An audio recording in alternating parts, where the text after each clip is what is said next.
Northwest Arkansas is quickly becoming known as one of the hot spots for craft brewing. But there's one place that's doing things just a little different than everyone else. We're here at Ivory Bill Brewing Company in Siloam Springs to show you exactly what they're bringing to the craft beer scene. Come on, let's check it out. I am here with Casey and Dorothy, the owners of Ivory Bill Brewing Company, and we're just here to learn a little bit more about their business and just a little bit about what they do. So I gotta ask, why here? Why now? I mean, tell me a little bit more about why you guys chose to set up your business here. Well, we chose Siloam Springs because this is now home to both of us. Neither of us grew up here. Casey's from Minnesota, I'm from California, but we both went to John Brown University and have been here long enough that Siloam feels as much like home as any other place we've lived. And so we wanted to build our business in a place where we are actually a part of the community. I hear you're the first brewery here in Siloam Springs, is that right? First brewery ever. That's awesome. So they didn't have any ordinances, right? From what I understand, the city didn't even know how to approach this. So tell me a little more about that. Yeah, so when the city went wet back in 2012, the ordinances that they put in place were just very general purpose ones, and they hadn't really anticipated a brewery. So they had to go back and amend the laws to allow for the possibility of a brewery, and then also trying to think of, like, maybe we won't be the only one ever, that there'll be this one, but maybe there'll be more to come, which would be super cool as far as we're concerned. I'm excited to see a little bit behind the scenes. So would either of you like to show me around and tell me a little bit of what's going on behind the scenes here at Ivory Bill? Casey's the brewer, so he should give you the tour. All right, let's check it out. All right, come on in.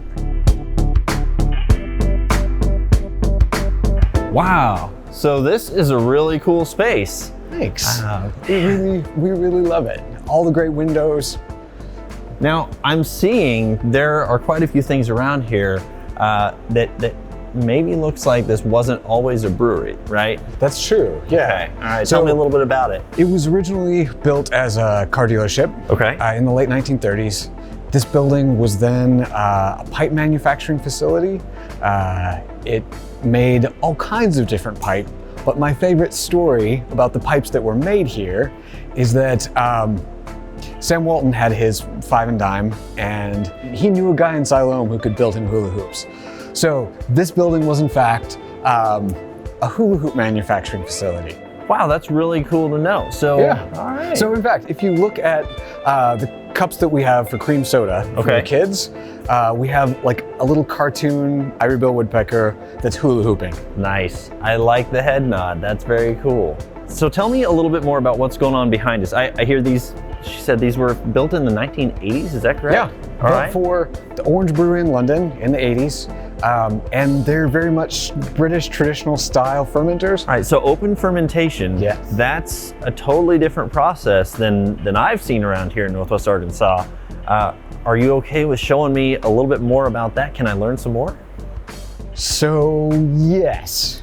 So we're kind of going into like the sacred space, and I typically tell people, no, sorry, this is just like brewer only, but I want you to see it. So yes, we need to kind of make sure we've dusted off before we go in, because it is, we keep that room as clean as possible because we just have one yeast strain, it's working away in there, and we don't want it to have any competitors.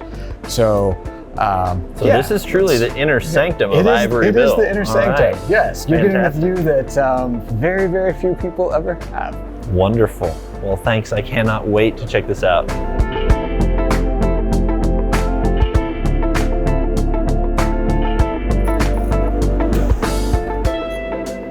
Wow. Okay. All right. So first of all, the first thing I notice in here is the smell is fantastic. So I mean, I would assume that's the yeast working. So we've washed down. Yes. We've got the sanitizer. You ready to take a peek? Can we look inside? Absolutely. All right, let's check it out.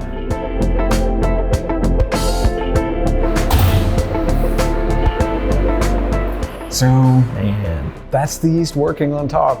that is fantastic. And this yeast strain is a 150-year-old strain. It came from Victorian Tower Brewery in England, and it makes beautiful beer. All right, So, I'm gonna put the babies to sleep. okay, fantastic. Sleep well, sleep well. All right, so I had no idea of all the different things that went into this open fermentation process. I gotta say, we've been standing in here for a little while. The aromas are amazing, and I still haven't tasted anything. So, do you mind if we head outside? Let's go drink beer. All right, let's do it. Well, let's try it out. Cheers. I can't wait. It smells fantastic. Okay, that's got an amazing flavor to it. You can definitely taste the peach to it. That's wonderful. What inspired this beer? Was it just the desire for local fruit? Was it something that are you a personal fan of peaches or what? We make a lot of beer with fruit when the fruit is sort of in season, made to serve in the same season.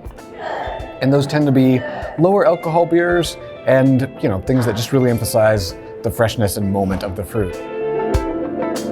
Casey, thank you so much for having us in, man. I really appreciate this. Tell you what, if you have not been down to Ivory Bill Brewing Company here in downtown Siloam Springs, you're missing out. Well, cheers. Cheers. Thanks for coming.